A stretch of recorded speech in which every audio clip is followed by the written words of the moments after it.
नमस्कार दोस्तों, स्वागत है आपका द वीकली शो में जहाँ पे हम सुनील सर के साथ डिस्कस करते हैं कि नेक्स्ट वीक के लिए क्या ट्रिगर्स हो सकते हैं और पिछले हफ्ते बाजार में क्या-क्या हुआ। अगर हम देखें ध्यान से तो लास्ट वीक वीकली रिटर्न के हिसाब से आपको मार्केट में अच्छी चीज़ें दिखी लेकिन मूड खराब था। कई बार उसने कोशिश की कि वो 26,000 के ऊपर जाके टिके लेकिन टिक नहीं पाया। बिहार इलेक्शंस वो था प्रदर्शन था इंडिया का। स्टिल मार्केट उस दिन काउंटिंग हो रही थी। मार्केट नीचे था। आखिरी में जब थोड़ा-सा वीक बंद हुआ, यानी नॉन इवेंट है, हर नॉन इवेंट उसका कोई स्टेक मार्केट या इकोनॉमी में नहीं है और करंट गवर्नमेंट ही कंटिन्यू हो गई तो इसलिए उसको मार्केट ने बहुत सीरियसली नहीं लिया। लेकिन कुछ ऐसी चीज़ें हैं जो हमें समझना ज़रूरी है जिससे कि हम नेक्स्ट वीक को डिकोड कर सकें। तो सुनील सर मेरे साथ जुड़ गए हैं। सुनील सर बहुत-बहुत स्वागत है और नमस्कार। लास्ट वीक हम लोगों ने बहुत डिटेल में डिस्कस किया था कि मार्केट किस तरह चल रहा है। इस बीच जो माइकल बरी साहब ने अपना एक फंड ही बंद कर दिया, वो कह रहे हैं कि मुझे कुछ समझ में नहीं आ रहा है। हुँ। इधर इंडियन मार्केट में भी लोगों को कुछ समझ में नहीं आ रहा कि एक्चुअली क्या हो रहा है। मतलब जैसा ना कि कोई चीज़ फँस गई हो, अब उसको किसी एक बहुत बड़े ट्रिगर का इंतज़ार है या कोई जैसा ना कहते हैं कि कोई छाया चल रही है इसके ऊपर कि बढ़ने नहीं दूँगा मैं कुछ भी कर लो तुम। तो हुँ, क्या हो क्या रहा है सर? ये और 3 क्वेश्चन है मेरे मन में हुँ। जो हम आपसे पूछना चाहते हैं और वो ये 3 क्वेश्चन्स हैं कि इस मार्केट में रिस्क रिवार्ड कैसा है? क्या ट्रिगर्स हो सकते हैं जो इस समय में चाहिए? और पिछला हफ्ता कैसा रहा या पास्ट में कैसी-कैसी चीज़ें हो रही? तो ये आप हमें सर एक्सप्लेन करिए। हुँ, ठीक है। तो मैं कहूँगा कि ये रिस्क रिवॉर्ड की बात है कि मैं एक्चुअली कहूँगा कि मार्केट में रिस्क भी बहुत कम है और रिवॉर्ड भी बहुत कम है। ये ओके? इंटरेस्टिंग बात है सर। हाँ। तो मेरी कारण क्या कह रहा हूँ मैं कि सब खबर अच्छी है डोमेस्टिकली, स्वीट स्पॉट में हुँ, है हम। इवन इलेक्शन की हुँ, रिज़ल्ट ने बहुत पॉज़िटिव हुँ, सपोर्ट दे दिया है और इन्फ्लेशन के आंकड़े ने भी सपोर्ट दिया है। तो और सीपीआई जो भी अपने जनरल इकोनॉमी के आंकड़े हैं, फेस्टिवल सीज़न की सेल्स सब कुछ है। At the same time domestic flows भी देखें, म्यूचुअल फंड के फ्लोज़ के नंबर मानते हैं कि 20% गिरावट था, बट मेरा मानना है कि हम कह रहे हैं कि 35,000 से 25,000 गिर गया, मगर 25,000 फ्रेश कैश आया है, यह भी याद याद रखना है। ऐसा नहीं है कि पैसा बाहर जा रहा है, पैसा मार्केट के अंदर आ रहा है थ्रू रिटेल इन्वेस्टर्स। तो एडिशनल 25,000 करोड़ और मेरे ख्याल में हाइब्रिड को जोड़ेंगे तो और 10,000 35,000 करोड़ एडिशनल पैसा निवेशक ने दिया है म्यूचुअल फंड मैनेजर को खरीदने के लिए। तो सभी चीज पॉजिटिव है, इसलिए मैं कह रहा हूं कि रिस्क ज्यादा नहीं है, क्योंकि गिरने गिरावट के लिए मौका ही नहीं बनेगा, क्योंकि फंड मैनेजर के पास इतना पैसा है तो कहीं पे हुँ, शार्प गिरावट आएगी उसको जाके खरीदारी कर लेंगे, राइट। मगर रिवॉर्ड भी कम है, क्योंकि बढ़त के लिए हमें इस चक्रव्यूह से निकलने के लिए एफआई की फॉरेन हैंड की जो बात होती थी पहले, फॉरेन हैंड की जरूरत है। क्योंकि हम जैसे स्लाइड्स में डिस्कस करेंगे, ओवरऑल ये आजकल की बात नहीं है, ये कुछ समय से हुँ, हो रहा है बात, और ये चीज से निकलना होगा तो वहीं पे हमें ध्यान देना होगा। तो जैसे आपने इस स्लाइड में देख रहा है, देखिए एक साल में क्या हुआ है। ये एक साल क्यों इंपॉर्टेंट है मैं बता रहा हूँ, क्योंकि एक साल है, लास्ट सितंबर को एफआईएस ने बेचना शुरू किया। तो आज हुँ, करीबन समझिए कि एक साल एफआई का सेलिंग। तो इस ग्राफ क्या वो दिख रहा है क्या कि इमर्जिंग मार्केट रिटर्न में इंडिया का, एमएससीआई इंडिया, तो ये डॉलर का रिटर्न है, याद रखिए, हुँ, डॉलर का रिटर्न में इंडिया का है 1% रिटर्न। तो बाकी के देखे कहीं कहां पे है। तो दो बात इसमें सामने आती है कि एक, हमें समझना पड़ेगा कि इंडियन मार्केट ने रिटर्न क्यों ऐसा दिया। बट सेकंड बात है कि एफआईएस ने आप सबको पता है कि बेचा है, वो डेटा बाद में आएगा। बट हुँ, अब आपको पता लग रहा है कि खास करके उन्होंने बेच के कितना अच्छा एक डिसीजन लिया कि मोस्ट अंडर परफॉर्मिंग मार्केट से उन्होंने पैसा निकाला। तो बात यह है कि उनकी निकालने की डिसीजन ने ही गिराया था एक तरफ, मगर दूसरा कोई सॉलिड कारण था एक साल पहले ही उनके पास, जिसके कारण उन्हें बेचना शुरू किया। तो वो हम समझने की कोशिश करते हैं। और अगर अगले स्लाइड में जाएंगे तो मैं वाईटीडी की बात करता हूं, क्योंकि वाईटीडी में क्या हुआ है कि आपको एक इंडिया का रिटर्न भी देखिए, तो 4% आ गया है, यानी सुधार आ गया है। फ्रॉम 1 ईयर का नेगेटिव पॉजिटिव 1% था, वाईटीडी का जनवरी से इट्स 4%, यानी सुधार आ रहा है। बट इवन देन खास करके क्या हो रहा है कि इमर्जिंग मार्केट के अंदर आप देखें तो चीन, साउथ कोरिया, ताइवान, इनके रिटर्न्स देखिए कैसा भयंकर रहे। साउथ कोरिया का 64% रिटर्न वाईटीडी, राइट। तो नेचुरली इससे बनता क्या है कि India most under performing market रही है। और अगले स्लाइड में आप देखेंगे कि Indian equities total emerging market pack को ले लो, इंडियन खाली एशिया नहीं आता है, वो पूरे east European countries, south American countries, ये सब होते हैं। 27 परसेंटेज पॉइंट्स का अंडर परफॉर्मेंस इंडियन मार्केट का रहा है। दैट गैप अब दिख रहा है, 27 पीपी लिखा है। और ये 27% जो है हिस्ट्री में कंपेयर करें तो अगले स्लाइड में देखेगा कि ये 2 दशक में 20 इयर्स में वर्स्ट अंडर परफॉर्मेंस रहा है। 93 में हुआ था ऐसा। यस। तो इंडियन मार्केट का परफॉर्मेंस, राइट। एंड मान लीजिए इन सब में हम कंटिन्यूसली क्या कहते आ रहे हैं, India fastest growing country, India fastest growing country, fastest growing country. But stock market में हमारा अंडर परफॉर्मेंस 2 दशक में कंपेयर टू, यानी किसी ने इमर्जिंग मार्केट में पैसा लगाया तो इंडिया से उसको नाराजगी ही मिली है फ्रॉम FII पर्सपेक्टिव। और इसके कारण अभी ढूंढने शुरू करते हैं। तो अगले स्लाइड में जाएंगे कि इंडिया का अर्निंग्स रिविजन। अब ये क्या है, ये एक्चुअल अर्निंग्स नहीं है, इसको शुरुआत जनवरी ऑफ दिस ईयर में 100 में किया है जो भी अर्निंग्स था। और हम कह रहे हैं कि हर क्वार्टर अर्निंग्स इंप्रूव हो रहा है, नहीं। 100 को अगर जनवरी 24 का अर्निंग्स रखे तो सीधे डाउन टर्न में ही चल रहा है।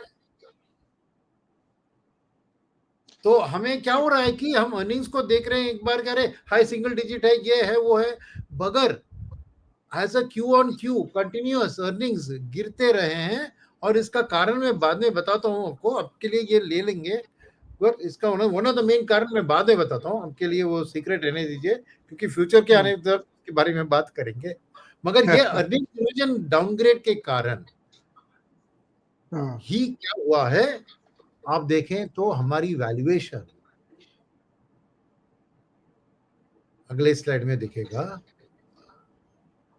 इस स्लाइड में थोड़ा टाइम स्पेंड करेंगे। यह है इमर्जिंग मार्केट की ट्रेलिंग पी वैल्यूएशन, ओके।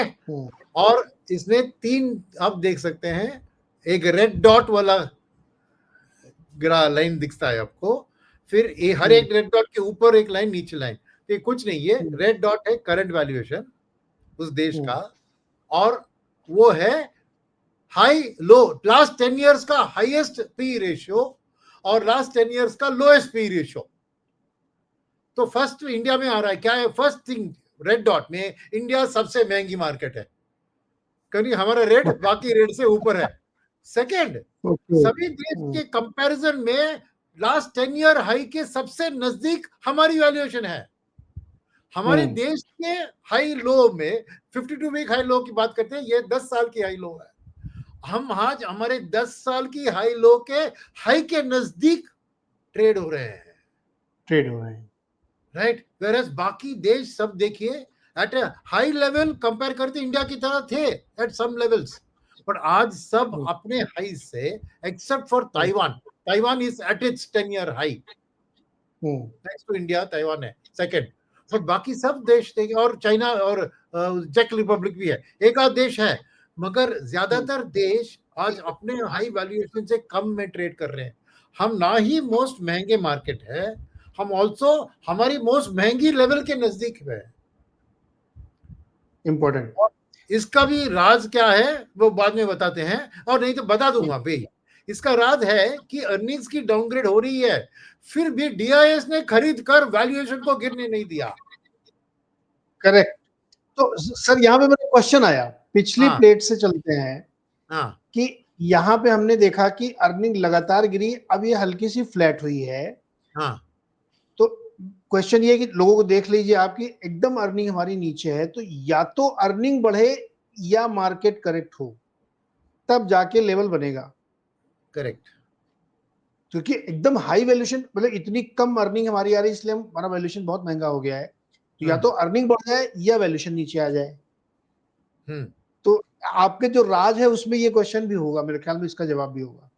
इसका जवाब भी होगा, मगर एक चीज हमें याद रखने की जरूरत है कि फंड मैनेजर के पास उनकी डिसीजन मेकिंग कैपेसिटी हाथ से निकल गया है, बाय द रिटेल निवेशक।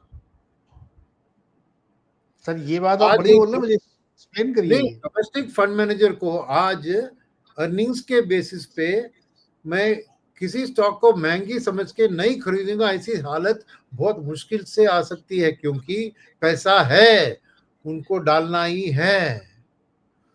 तो वो अर्निंग्स को डाउनग्रेड देखते हुए भी फिर भी खरीदारी कर रहा है, क्योंकि पैसा है, निवेशक ने दिया। और वो ये नहीं कह सकता निवेशक से मेरे को पैसा मत दो, इंडिया का अर्निंग्स डाउनग्रेड हो रहा है, पैसा मत दो। किसकी हिम्मत है वो कहने की बात? कितने फंड, कुछ स्मॉल कैप फंड ने थोड़ा इन्फ्लोस कम किया था कुछ महीनों पहले, बट ओवरऑल हाँ। मार्केट में किसी की हिम्मत नहीं है रिटेल निवेशक को कहे कि अब इंडिया की अर्निंग्स डाउनग्रेड साइकिल चल रही है, तो आप पैसा मत दीजिए, मैं उस स्टॉक को महंगी में खरीदना पड़ रहा है, क्योंकि अर्निंग्स गिर रही है, प्राइस नहीं गिर रही है, पी रेशियो का। तो डोमेस्टिक फंड मैनेजर के पास चॉइस नहीं है, वो विद इन दैट रिलेटिवली जिसमें मुझे अंडर वैल्यूएशन या ओवर वैल्यूएशन कम दिख रहा है उसको खरीद रहा हूं। और इसीलिए मार्केट में क्या हो रहा है फिर भी कि कभी भी एक ग्रोथ का इंपेटस एक सेक्टर में आता है, जैसे जीएसटी के कारण कंजम्पशन में, वो तुरंत उसके पीछे भागते हैं, क्योंकि at least there the future earnings growth इसको जस्टिफाई करेगी। तो ये एक मैं मुसीबत नहीं कहूंगा, बिकॉज अल्टीमेटली रिटेल निवेशक ने पैसा दिया तो उसको भी भयंकर करेक्शन आने से वो नाराज हो सकता है। तो ये खरीदारी उसको भी थोड़ी मानसिक संतुलन देती है कि आप टिके रहो भैया, एफआईएस बिक रहे हैं फिर भी हमारी मार्केट नहीं गिर रही है। तो ये नाइफ कट्स बोथ वेज दे कहते हैं ना। मगर ये मैं समझिए कि हमारी वैल्यूएशन क्यों लाइफ टाइम हाई के करीब है, बिकॉज अर्निंग्स डाउनग्रेड हो रहा है, बट हम उसको गिरने नहीं दे रहे हैं to look match the earning downgrade. So that is the current situation of the market, हमारी जो सिचुएशन है। और इसीलिए अब पता लग रहा है आपको कि क्यों एफआईएस ने बेचा, बिकॉज अर्निंग्स तो डाउनग्रेड हो रहा है और बाकी देश में तो अर्निंग्स की अपग्रेड हो रही है, तो उन्होंने डिसीजन उधर पैसा डाला, तो रिटर्न भी आपने देखा। इंडिया का 27 परसेंटेज पॉइंट्स का अंडर परफॉर्मेंस है compare to emerging market overall. Right.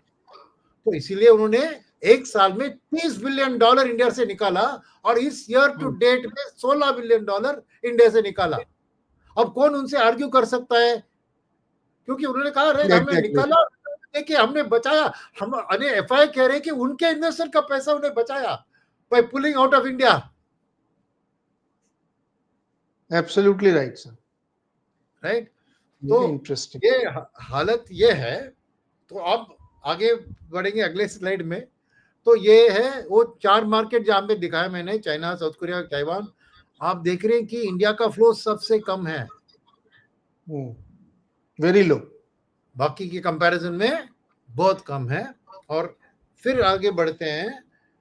इसके बाद इसके कारण ही इंडिया का फॉरेन ओनरशिप आज मल्टी ईयर लो पे है। बीएसई 200 का लीजिए या बीएसई 500 टोटल एक्सचेंज का लीजिए, नेचुरली टोटल एक्सचेंज में उनका शेयर कम होगा, बिकॉज छोटे मोटे शेयर वो ज्यादा खरीदते नहीं है। ओके। और सेकंड इज बीएसई 200 में जो इंडियन कंपनीज का फॉरेन शेयर होल्डिंग है उसको भी इंक्लूड किया गया, एडीआर्स में जो निवेश करते हैं, इसलिए वो नंबर थोड़ा हाई दिख रहा है और ये नंबर थोड़ा कम। मगर ये चीज के कारण ही आज फॉरेन ओनरशिप एक मल्टी ईयर लो पे है इन terms of Indian equities. Okay. तो अब इस स्लाइड पे चलिए, कम बैक प्लीज। ओके। अब ये बात है पुरानी बातें, यानी मैंने एक्सप्लेन करने की कोशिश की कि इतनी इंडिया का फास्टेस्ट ग्रोइंग देश के कारण होने के बाद भी एफआईएस ने क्यों बेचा, बिकॉज हमारी एक्चुअल अर्निंग्स डाउनग्रेड हो रही थी। सेकेंड चीज थी कि मगर वैल्यूएशंस गिर नहीं रहे थे बिकॉज डीआईएस खरीद रहे थे। तो अभी मेरे क्वेश्चन का जवाब मिलेगा क्या वैल्यूएशन ठीक होगा इसलिए क्योंकि या तो अर्निंग बढ़ेगी या मार्केट गिरेगा? इसका जवाब अब मिलेगा मेरे ख्याल में अगली स्लाइड में। नहीं, डेफिनेटली मिलेगा। और जैसे मैंने कहा पहले स्लाइड में ही मैंने कहा था आपको कि रिस्क कम है, क्योंकि डीआई का फ्लो तो कम नहीं हो रहा है, डीआई की खरीदारी तो है। तो मेरे ख्याल में ग्रोथ की वापसी ही हमारे मार्केट को आगे बढ़ा सकती है, और वो ग्रोथ की वापसी दिख रही है। ये एक अच्छी खबर मैं दे देता हूं आपको, राइट। तो अब फ्यूचर में मैं इसके बावजूद कि India most under performing market रहा है, मेरी उम्मीद है कि ये एक फ्लेक्स पॉइंट है, एक क्रॉसओवर पॉइंट है। इसके बाद मार्केट ऊपर बढ़ेगी, उसके कारण मैं बताने का अभी कोशिश करता हूं, ठीक है। तो फर्स्ट चीज है कि क्रेडिट ग्रोथ की वापसी। एक कारण जो था अपनी अर्निंग्स ग्रोथ की डिक्लाइन, वो डिक्लाइन था क्रेडिट का डिक्लाइन। ओके, अब वो क्रेडिट ग्रोथ की जो वापसी दिख रही है अभी कंसिस्टेंटली 11.5%, वो नेचुरली क्रेडिट का एक मल्टीप्लायर इफेक्ट होता है इकोनॉमी में, राइट। क्योंकि 1 रुपया दिया तो उसमें 70% क्रेडिट रेशियो, डिपॉजिट 1 रुपया आया, 70% लैंड होगा, फिर वो 70% वापस घूम के फिर के बैंकिंग सिस्टम में आएगा, उस 70% का 70% वापस लैंड होगा, यानी 50%, 7 7 49, उस 49 का वापस घूम के आएगा। तो एक क्रेडिट का मल्टीप्लायर इफेक्ट होता है इकोनॉमी में। तो वन ऑफ द रीजन हमारी अर्निंग्स ग्रोथ की डिक्लाइन के पीछे था क्रेडिट ग्रोथ का स्लो डाउन, जो अब जीएसटी के कट के साथ, आरबीआई की रेट कट के साथ, कंजम्पशन की ईएमआई लैंड ग्रोथ और कैपेक्स ग्रोथ की शुरुआत हमें एक पॉजिटिव टेरिटरी में निकल रही। तो ये आने वाले दिन की ग्रोथ के लिए एक अच्छी खबर है, नंबर 1। नंबर 2 देखें तो इंडिया का प्रॉफिट ग्रोथ भी इस क्वार्टर की प्रॉफिट ग्रोथ के कंपेयर करने से, ये मैंने गोल्डमैन सैक्स का एक प्रेजेंटेशन से लिया है, कि वो मान रहे हैं कि अगले साल हमारे इस साल करीबन एवरेज 10 ईयर का एवरेज रहा है 13%, पर इस साल 10% गिर गया, वही था स्लो डाउन। ओके, बट अगले साल 14% को बाउंस बैक होने की एक ये दिख रही है, because of the GST cut, because of the rate cut by RBI, because of the private capex की धीरे धीरे पिकअप दिख रही है। ये सब चीज के कारण अगले साल उम्मीद है कि 14% ग्रोथ आएगी। So from a 10% level to 14% growth level, it's a 40% rise in the growth. कोई याद रखिए, तो वो एक फ्यूचर के लिए अच्छी खबर है। नेक्स्ट, इसमें देखने की जरूरत है कि ये अब आते हैं दूसरी चीज जिसने हमारी अर्निंग्स ग्रोथ को डिक्लाइन में डाला है, वो है नॉमिनल जीडीपी। क्योंकि क्या सर अभी तो आया 0.25% सीपीआई, वो अभी तो नेक्स्ट और गिरे। नहीं, नेक्स्ट स्लाइड में है वो भी। मैं क्या बताना चाह रहा हूं कि हम देख रहे हैं कि India fastest growing country in the world है, मगर वो रियल जीडीपी के आंकड़े से हम बता रहे हैं। अब पिछली क्वार्टर की बात मैं आपको याद दिलाता हूं, पिछली क्वार्टर का जीडीपी ग्रोथ था 7.8%, राइट। सब लोग ने तालियां तालियां बजाई, मगर nominal GDP growth was only 8.8%। Correct. तो मैं क्या कह रहा हूं कि ये नॉमिनल जीडीपी की वापसी जरूरी है, बिकॉज वो जो इन्फ्लेशन का कंपोनेंट होता है वही कॉर्पोरेट्स को बेनिफिट लाती है। और इंडिया का consistently declining inflation trend, right, जो देखेंगे आप नेक्स्ट स्लाइड में दिखाता हूं आपको डब्ल्यूपीआई की डेटा, क्योंकि कॉर्पोरेट्स के लिए डब्ल्यूपीआई ही इंपॉर्टेंट है, नॉट सीपीआई। देखिए यहां पर लास्ट ईयर नवंबर में से 2% लेकर आज इस महीने और होलसेल इंडेक्स इज नेगेटिव।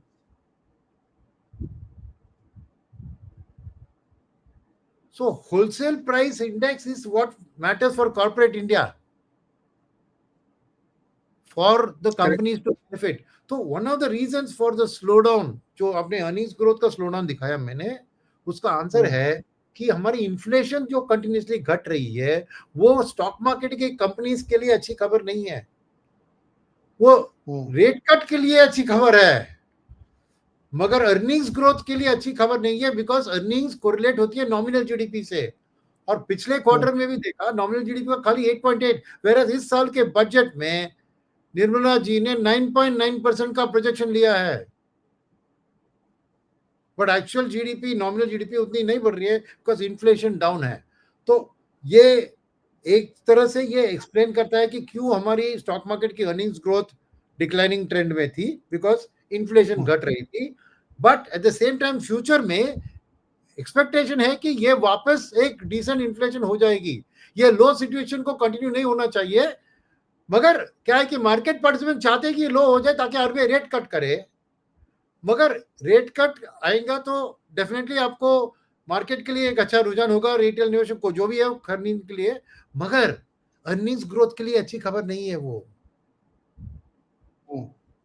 तो सर ये इवन सरकार री इन्फ्लेशन करना चाहती है, इसीलिए आरबीआई बहुत पैसा डाल रही है, जीएसटी कट हो रहा है कि इन्फ्लेशन क्रिएट हो थोड़ा, लेकिन हो ही नहीं रहा है वो तो yes. मतलब इससे ऐसा लगता है मैकेनिज्म ऐसा बन गया है कि एक रेट कट चाहिए मुझे, पहले करके दो फिर देखेंगे री इन्फ्लेशन होता है कि नहीं होता है, विच इज नॉट गुड। अभी तो सीपीआई और डब्ल्यूपीआई के नंबर्स इतने कमजोर है कि इस अभी सेकंड क्वार्टर की जीडीपी आने वाली होगी 1-2 महीने बाद, तो उसमें तो फिर और कम आएगा नॉमिनल सर। वही है, दैट इज ओनली थिंग। तो नेक्स्ट ईयर के लिए ये इन्फ्लेशन को वापस ऊपर जाना होगा टू अ डिसेंट लेवल। तो that's an important rider that we have future growth के लिए। नॉमिनल जीडीपी का ग्रोथ इंपॉर्टेंट है, तभी हम वो 14% का ईपीएस ग्रोथ अचीव कर सकेंगे। ठीक है, राइट। मगर गोल्डमैन सैक्स का जो रिपोर्ट मैंने पढ़ा उसमें ये चीज है। सेकेंड चीज इंडियन मार्केट के लिए आते हैं, ये अर्निंग्स ग्रोथ की बात हो गई। मार्केट के लिए क्या है कि अल्टीमेटली देखिए, आपने देखा चाइना का कैसा रिटर्न था, ताइवान का कैसा था, साउथ कोरिया का कैसा था, ओवरऑल इमर्जिंग मार्केट का भी अच्छा था। उसका कारण है कि यूएस में क्या हो रहा है कि एक एक आईआई related mag 7 stocks US stocks को इतना बढ़ा दिया कि थोड़ा बहुत पैसा बाहर आने लगा है। ओके, और इसीलिए मैं यहाँ पे जो वॉरेन बुफे रेशियो हमने लास्ट टाइम डिस्कस किया था, उसका लेटेस्ट अपडेट बता रहा हूँ एज ऑफ अक्टूबर, कि ये market cap to GDP ratio आज 223% पहुंच गई है यूएस का। सर ये तो बहुत खतरनाक वार्निंग सिग्नल है। करेक्ट। तो मगर एक चीज है कि पीपल अपना डीरिस्क करेंगे अपने को यूएस मार्केट से, और इमर्जिंग मार्केट के लिए फ्लोस बढ़ सकती है,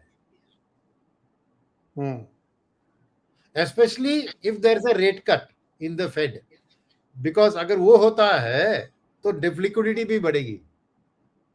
सर वो तो होना है, क्योंकि जो शटडाउन की वजह से डेटा नहीं आया, और अब व्हाइट हाउस ने कह दिया वो डेटा आएगा ही नहीं अक्टूबर का, अब सीधे नवंबर में आएगा डेटा, नवंबर डेटा दिसंबर में आएगा, और उसी दिन में उनकी पॉलिसी अनाउंस होगी। और तो जो एक हमने चैलेंजर रिपोर्ट देखी थी उसके हिसाब से तो जॉब डेटा बहुत ही खराब है। तो इसका ये मतलब हुआ कि फेड एक रेट कट और करेगा, तो आपकी वाली थ्योरी सही हो जाएगी, उधर रेट कट भी होगा, बुफे का रेशियो भी बहुत ऊपर है, तो भैया थोड़ा सा डिरिस्क करो, इधर पैसे लेके आओ, जो कि हाईली अंडर परफॉर्मेंस मार्केट है इंडिया। करेक्ट। तो अब आते हैं और एक चीज के ऊपर, इसके हिसाब से ये वैल्यूएशन की बात। करेक्ट, ऑलरेडी मैंने दिखाया आपको कि वैल्यूएशन बहुत महंगी है, मगर मैंने फिर भी कुछ 2-3 हफ्ते पहले कहा था कि एफआईएस खाली पीई रेशियो को नहीं देखते हैं, वो पीजी को देखते हैं। राइट। ओके, वो एक बात है, वो अगले स्लाइड में मैं पीजी डिस्कस करता हूं, पर उसके पहले इसी टेबल इसी चार्ट में नीचे आई है कि इंडिया का जो मार्केट की अंडर परफॉर्मेंस रही है, उसके कारण हमारी प्रीमियम, रिलेटिव प्रीमियम की बात कर रहे हैं अभी, India premium versus emerging market premium, हमारा पीक था 90%, राइट। हमारा लॉन्ग टर्म एवरेज है 35%, अब हम ट्रेड कर रहे हैं 45%। यस। तो we are close to our long term average in terms of relative premium. तो अगर वो बात करें तो ऐसे लेवल ऑफ प्रीमियम में Indian market has out performed the Asia market over the next 6 to 12 months। Right. तो ये एक पॉजिटिव खबर है कि हिस्टोरिकली जब भी हम 45% प्रीमियम तक गिर गए थे, फ्रॉम 90 to 45, तब अगले 12 months में we have outperformed the other Asian market, means our premium would have gone up back.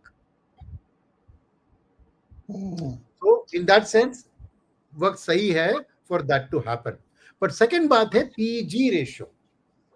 अब यहाँ पे है, इसको थोड़ा टाइम स्पेंड करेंगे। इसमें 3 ग्राफ है, निफ्टी है, निफ्टी स्मॉल कैप 100 बीच में है और Nifty mid cap 100 extreme right में है। ओके, और रेड में जो दिख रहा है वो एक्चुअल पी रेशियो है।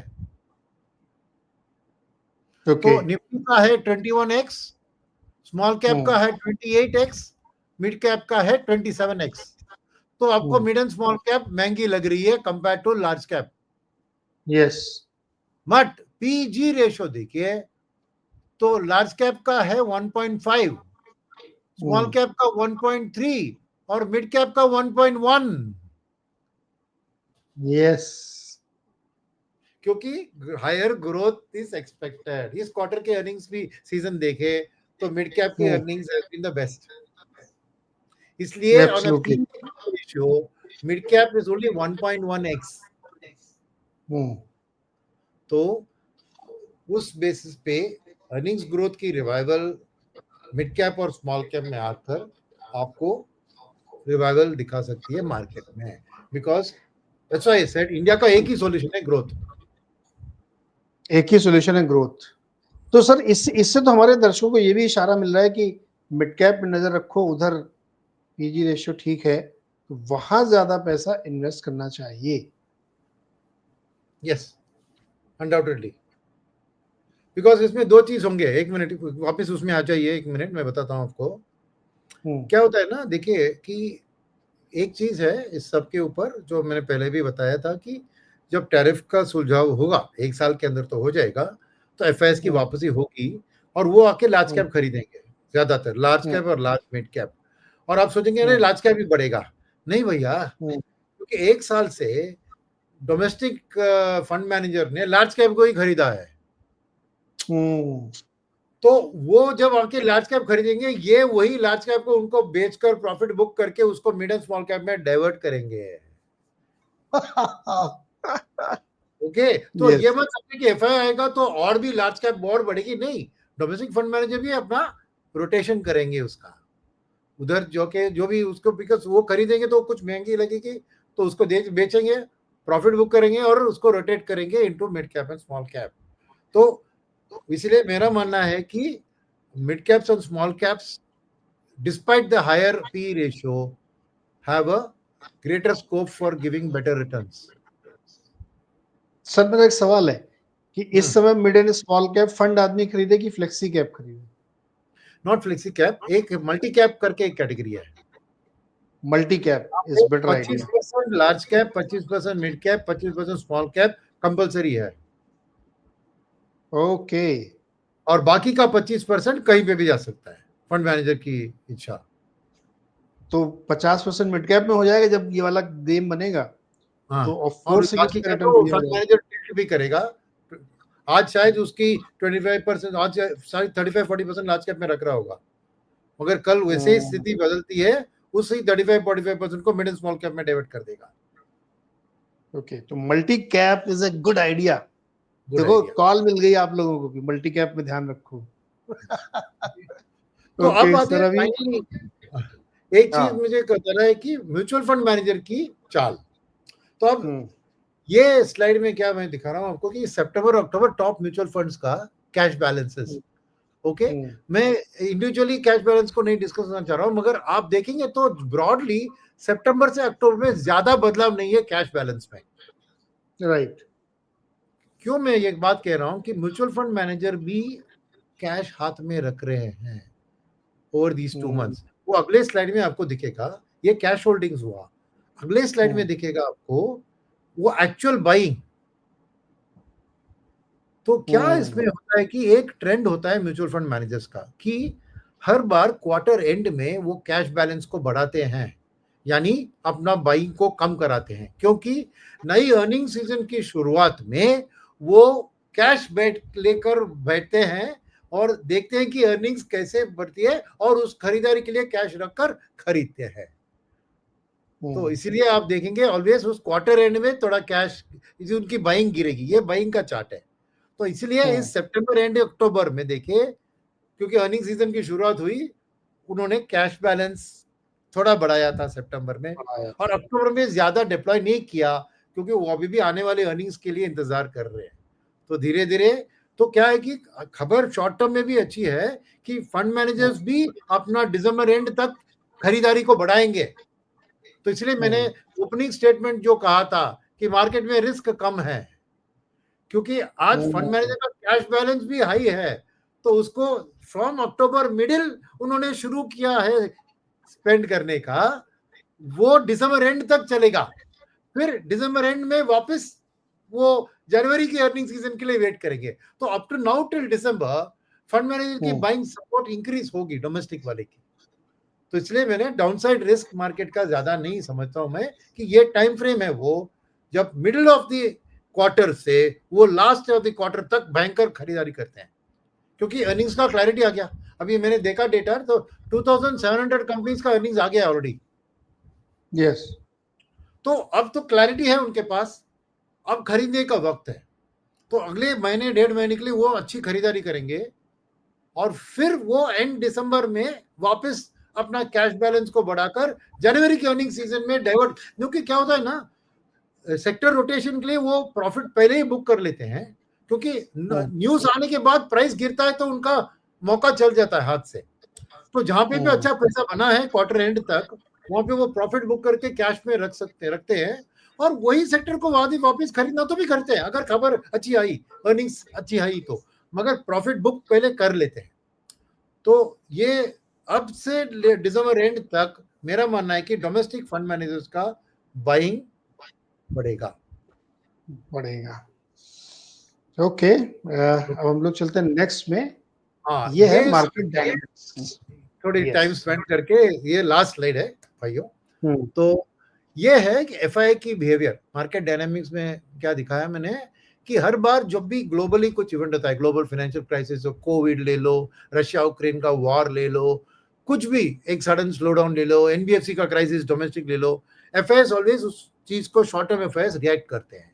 और इसमें पहला कॉलम जो है स्टार्ट डेट और end date of that particular crisis period, okay. फिर आता है क्या इवेंट थी उस क्राइसिस के, ओके। फिर ग्रीन वाला जो लाइन दिख रहा है वो कितना बिलियन डॉलर उसने बेचा था। तो फर्स्ट चीज है कि लास्ट में जाएंगे आप देखेंगे कि ये ट्रम्प टैरिफ वॉर वाला कांड में second highest ever selling of 25 billion dollars किया है अब तक। और इसके पहले उन्होंने किया था रशिया यूक्रेन वॉर के टाइम में, जियोपॉलिटिकल क्राइसिस हुई थी, 35 बिलियन डॉलर। तो ये एब्सोल्यूट नंबर में आपको भयंकर दिख रहा है, सेकेंड हाईएस्ट एवर सेलिंग। मगर एक चीज आप अगले व्हाइट वाला कॉलम में देखेंगे, मार्केट की साइज के हिसाब से देखना पड़ेगा ना। पहले जब बेचते थे तो मार्केट 1 ट्रिलियन का था, आज हमारा मार्केट 5 ट्रिलियन का मार्केट है। तो एज अ परसेंटेज अगला ग्रीन कॉलम पे आएंगे, it's as a percentage of the market cap कितनी बिकवाली हुई है। और इस बार जो हुआ है खाली आधा % ऑफ द मार्केट कैप। तो नंबर आपको 25 बिलियन भयंकर दिख रहे होंगे, मगर वो हमारे मार्केट कैप का आधा % ही है। मार्केट बढ़ चुकी है 1 trillion market to 5 trillion market. और फिर अगले कॉलम में देखेंगे इस पीरियड ये सेलिंग के कारण एफआई की ओनरशिप कितनी गिरी है, हार्डली 0.4% भैया, 18.8 to 18.1। तो ये सब खबर आती है कि एफआई बेच रहे। अरे ऐसा proportion of the market is आधा %। और इफ यू मानते हैं कि एफआईआई 20% ऑफ द मार्केट 18% है, तो इमेजिन कि उनकी होल्डिंग में क्या फर्क आ रहा है, हार्डली एनीथिंग। स्टिल एफआईआई दिग्गज है मार्केट में, राइट। और इस पीरियड में इस बिकवाली के कारण पीक टू बॉटम करेक्शन कितना हुआ इस बार, 18% हुआ। अगर डीआईएस नहीं खरीदते तो और ज्यादा हो सकता था, मगर कंटिन्यूसली डीआईएस ने खरीदारी की, फिर भी उनकी बिकवाली के कारण 18% मार्केट में गिरावट आई, राइट। ये जस्ट दिस करंट इवेंट का हमने डिस्कस किया, बाकी के इवेंट्स के ऊपर है। मगर $1 बिलियन क्वेश्चन क्या है कि कभी भी ये ऐसी कांड होती है, ऐसी सेलिंग होती है, उसके बाद अगले कुछ महीनों में 12 महीने मार्केट की बाउंस बैक भयंकर होती है। तो पिछली बार जब हुआ था अगले 12 मंथ्स में मार्केट का 25% बाउंस बैक हुआ था। उसके पहले वाले कांड में, कोविड वाले में 98% का बाउंस बैक हुआ था, राइट? तो इसलिए मैंने क्वेश्चन मार्क डाला है कि रिस्क कम है मार्केट में, रिवार्ड की उम्मीद ज्यादा है, कितना वक्त बताएगा, मगर this is the right time to invest in the market because your risk is 30 low. आज रिवॉर्ड कम है बिकॉज एफआईएस वापस नहीं आ रहे हैं। जैसे खबर जैसे हम एक्सपेक्ट कर रहे हैं आती है कि नॉमिनल जीडीपी ग्रोथ ठीक ठाक 9.5-10% पे आती है, अर्निंग्स ग्रोथ 14% को रिवाइव होती है, फिर टैरिफ का मसला भी सॉल्व होता है, ट्रेड डील कुछ ना कुछ साइन होती है, और ऐसी चीजों में इंडिया का जो रिलेटिव प्रीमियम है अगेंस्ट इमर्जिंग मार्केट वो हिस्टोरिक 90% हाई से आज 45% तक गिर गई है। तो अगले 12 मंथ्स में ये 45 से 55 या 65 भी चला गया एज अ प्रीमियम, और उसके बाद अर्निंग्स ग्रोथ भी आ गया। So it's premium plus earnings growth, तो मार्केट की रिटर्न बहुत बढ़िया होती है। क्या है, कब से होगा, ये है trade deal signing, trade deal signing. Once trade deal sign हो गया तो एफआईएस लाइन लगाएंगे आने के लिए, और मार्केट फिर उस क्वेश्चन मार्क को एक्चुअल नंबर में ट्रांसलेट होगा। सर आपको आइडिया लग रहा है कुछ कब होगी ट्रेड डील? देखिए, ये खबर अभी भी आ रही है कि बहुत नजदीक है, और इंडिया ने हाथ छोड़ दिया। इंडिया ने बोला कि इसके बाद हम नेगोशिएशन नहीं करेंगे, हो गया बात, अब साइन करना है तो करो। तो मेरे ख्याल में ट्रम्प की सिचुएशन ऐसी है कि वो साइन कर लेगा कुछ ना कुछ, बट कब, माने नवंबर 30 तो अभी बहुत नजदीक है। नवंबर 30 का डेट बहुत चल रहा था, मगर अभी तो हो गया, अभी तो कुछ very few days Sir, left for 30th. someone told me 19th. November 19th. Yes. Maybe there is. Let's see क्या होता है। Let's see. अनंत नागेश्वर ने कहा था कि नवंबर 30 तक हो जाएगा, उनकी जो खबर थी। और देखिए क्या हो गया कि कुछ चीजों के कारण रशियन ऑयल का परसेंटेज गिर गया है हमारा, गिर गया। तो वापस लेटर बढ़ सकता है, मगर आपके लिए, ट्रम्प के लिए मौका अच्छा है तो कहना कि देखिए भैया, मैंने इंडो पाक वॉर सॉल्व कर दिया, मेरे कहने पर इन्होंने रशियन ऑयल भी कम करवा दिया, इसलिए मैं ट्रेड डील साइन कर रहा हूं। दोनों झूठ होंगे, मगर फिर भी कहने के लिए उनके पास एक स्ट्रॉन्ग पॉइंट होगा कि रशियन ऑयल की खरीदारी देखो कम करा दिया इंडिया ने, तो इसलिए मैं ट्रेड डील साइन कर रहा हूं। अभी वो सच से झूठ है वो बात अलग है, पर उसको कहना है कि ऐसा कहना है कि मेरे कहने पर उन्होंने रशियन ऑयल कम करा दिया, अब इसलिए मैं ट्रेड डील भी साइन कर रहा हूँ। India is a great country, हो सकता है 19 को हो गया। हाँ, 2-3 दिन पहले एक उनका ट्वीट भी आया था कि काफी नीचे रेट पे डील करेंगे, और मैं बहुत खुश हूँ कि इंडिया ने तेल लेना बंद कर दिया। सब अपने तरफ से ही वो बोले जा रहे थे, लेकिन उसमें इम्पोर्टेंट बात ये थी कि हाँ, हम रेट कम करके डील करने के फेवर में हैं। तो मुझे लगा कि जिसने मुझे ये बात बताई है, तो हो सकता है कि कुछ कुछ चल रहा हो और जल्दी हमको ये खबर सुनाई पड़े। तो लेट्स सी, पता नहीं, मतलब पिछली बार हमने बात किया था ना, बिहार इलेक्शन का रिजल्ट तक तो सही नहीं होगा, वो सही निकला, इलेक्शन तक तो सही नहीं हुआ। वो तो सही निकला है। तो सर क्या इसको ये माना जाए कि म्यूचुअल फंड मार्केट को गिरने नहीं देगा, ग्रोथ इसको चलने नहीं दे रही है, और नजरें ट्रेड डील पर है? बिल्कुल। और मेरा मानना है कि देखिए, ये 26,000 का वही कुछ मीनिंग है कि it is a equilibrium point between DI buying and FIS selling, right? वो इसलिए वो 26,000 के आसपास ही घूम रही है, और 26,500 है ना लाइफ टाइम हाई। 26,241। 241, ओके। तो वो पार करना मुश्किल नहीं होगा, बिकॉज जैसे मैंने कहा डीआईएस का खरीदारी बढ़ेगा अगले 1.5 महीने के लिए, तो वो पार हो सकता है। बिकॉज डीआईएस भी ज्यादातर लार्ज कैप भी खरीद रहे हैं this point in time, okay. तो हो सकता है, मगर क्या है कि अर्निंग सीजन में मैंने देखा कि mid caps have been the best performers, तो इसीलिए निफ्टी इंडेक्स का बढ़ने के लिए ना एक चीज है कि मिड कैप्स में ज्यादा पैसा डालेंगे तो निफ्टी की बढ़त भी उतनी तेजी से नहीं होगी। अगर आप खाली निफ्टी को देखकर मार्केट को डिसाइड कर रहे हैं तो उसमें don't get worked up too much कि वो 26,500 क्रॉस होगा नहीं होगा, मगर बिकॉज डोमेस्टिक फंड मैनेजर के हाथ में है नियर टर्म मार्केट मूवमेंट का। तो वो because the earnings has been better in mid cap, मेरे ख्याल में ज्यादा मिड कैप में पैसा डालेंगे तो वो support broad based support market को होगा। और बैंकिंग में ठीक है, निफ्टी के लिए ड्राइव करने वाले दो दिग्गज होते हैं, तीन दिग्गज होते हैं।